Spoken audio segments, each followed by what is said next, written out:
To some news out of the West Bank now. 2 Palestinians killed in a fight with IDF forces in the northern village of Kufrdan this morning. Palestinian media reporting that 17-year-old Fuad Abed and 21-year-old Muhammad Hushiya were killed after clashes broke out while the IDF was demolishing the homes of 2 gunmen who killed a military officer last year. Hushiya was reportedly a member of the Al-Aqsa Martyrs Brigades. Now, there was no immediate comment from the IDF on this incident, but for more on this, let's bring in our defense correspondent, Jonathan Regev, joining us from Tel Aviv. Jonathan, this morning, talk to us about the latest from the situation and why the IDF was there for a home demolition and what the policy on this usually is. Is it rare for us to see clashes breaking out during these demolitions? No, not rare at all, Hamda. This is the Israeli policy. We're speaking here of the demolition of 2 terrorists who've been involved in an incident last September, which ended with those 2 terrorists killed, but also an Israeli officer, Bar Falah. He was the deputy commander of the elite unit of the Nahal Brigade, and he was killed during that clash happening last September. The Israeli policy usually speaks that the homes of these terrorists are demolished with the hope of deterring others to carry the same, to go on the same path. Is this policy effective or not? This is a very controversial issue, clearly abroad, but also within Israel. Not everybody agrees this is the right path. Basically, due to the fact that just a few months after those homes are demolished, usually they're built again.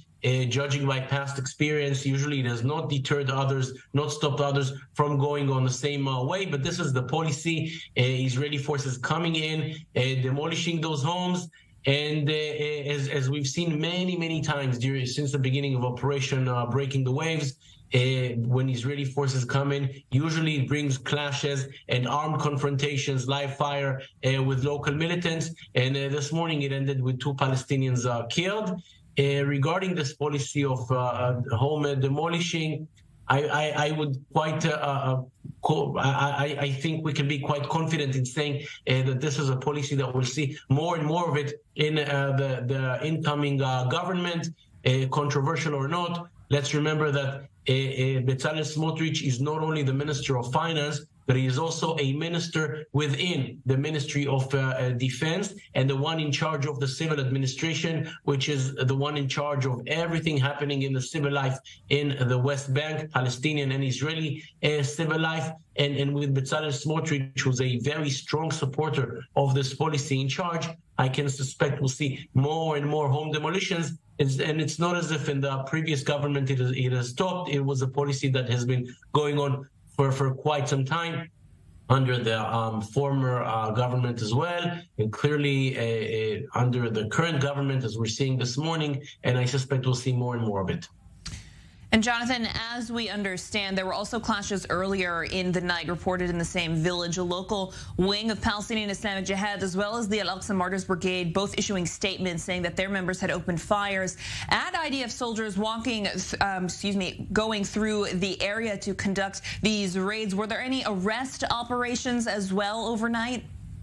Yes, the arrest operations every night, but what happened this time is that the forces mainly came in to conduct this demolition. And the demolition, we have to understand, is quite a big operation. You have to bring in explosives, a lot of forces coming in. The forces actually in charge of the demolition, the forces in charge of securing the forces who carry out the demolition. So quite a big IDF expedition coming in, and a lot of militants come to confront them. Practically every such operation by the IDF meant to demolish homes usually brings a response from militants and crossfire like the one we saw this morning. I-24 News defense correspondent Jonathan Regev live with us this morning. Thank you.